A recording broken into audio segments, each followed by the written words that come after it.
Let's jump to the Yankees, who announced Sunday that top prospect shortstop Anthony Volpe has made the opening day roster as well.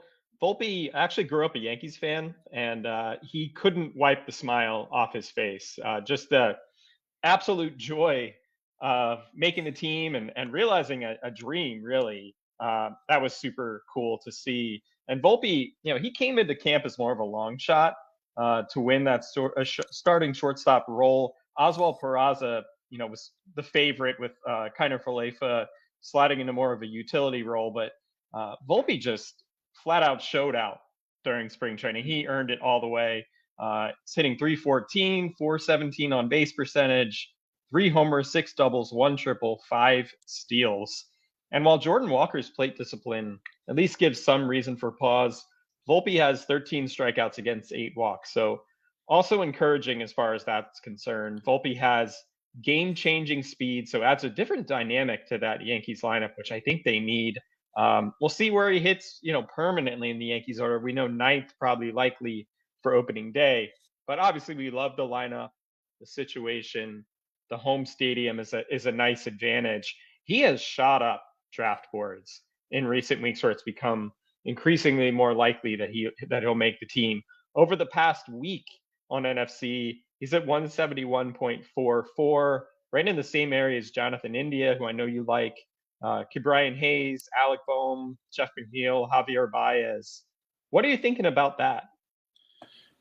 I think Volpe has probably more upside than most of those guys. I would still take Jonathan India over him, but the category juice is going to play right away. I love that he's stolen bases in spring training, because a lot of times when we see speedsters in the minors, it's like, well, how quickly does this speed translate to the major league level, whether they let him go or he feels comfortable reading major league moves. And he's coming at the right season, right? Where we've had some overhaul, that the pickoff rules have changed.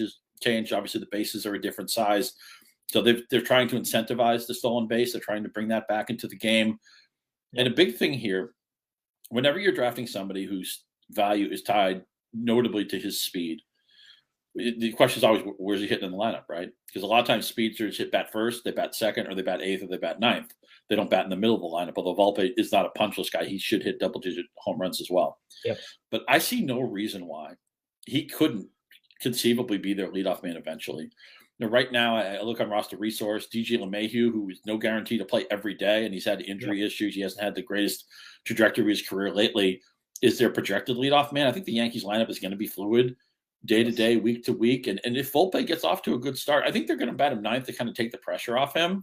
They don't want to feel like he's got this burden right away to produce. Look, and shortstop is a position, right, where your defense is almost as important as your offense. So look, make the plays on defense. You'll get comfortable on offense. But if he gets off to a good start, maybe they say, heck with it. We got to put our best players at the top of the lineup. Maybe that is Anthony Volpe.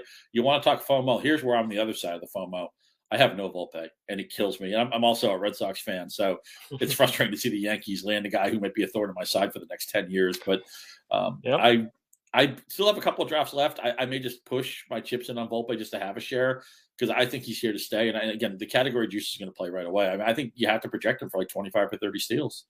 Yeah, it's exactly what I'm thinking. Batting average, that's a moving target, I think. But the speed helps, as far as batting average on balls in play. Mm-hmm. I'm thinking 10 homers, 20 to 30 steals, 70 runs scored. But that depends on the supporting cast, where he is in the lineup, all those factors as well. But certainly, I said the average draft position over the past week is 171.44. Now that he makes the team, I think this number is going to shoot up even more, where Volpe and Walker are taken around the same general area. So you asked the question earlier, who do you take in this spot? I think I still take Walker. And I think it's just a matter of positional scarcity for me. Third base, outfield, I think those are two spots that are top heavy, whereas shortstop is deep enough that I think you can wait. So I still have to go Walker, but I think they're both extremely exciting. Yeah, I lean Walker too. Although, another interesting thing about Volpe is that even if he bats ninth, he's only 2 slots ahead of Aaron Judge. If he ever gets that leadoff spot, he's right in front of Aaron Judge. And an easy way to score runs is to get on base and then trot home when Aaron Judge hits 450 feet, which is going to happen probably 50 times this year. So I lean Walker. But if I were in a draft with a co-manager and he wanted to push on Volpe, I would certainly hear the argument, because I'm not dug in on that. I think they're both going to have strong years, and maybe if somebody wanted to argue Volpe had a better floor because of all their skills, Yep. the one thing that I think is going to translate right away is Volpe running. I think that's and Yeah. maybe his on base skills too. That should Yep. be the easiest on board of all the things that they do. I guess I tell myself I think Walker's just a better prospect, and Walker like someday might be an MVP, where I don't Right. feel quite that way about Volpe. But man, it's just exciting. In any other year, man, we'd be talking about, oh, when are they going to bring Volpe up? When are they going to bring Walker up? This chicanery with the arbitration time. I'm so sick of it. It's just so nice to have these guys in. We're going to be watching them play in 3 days.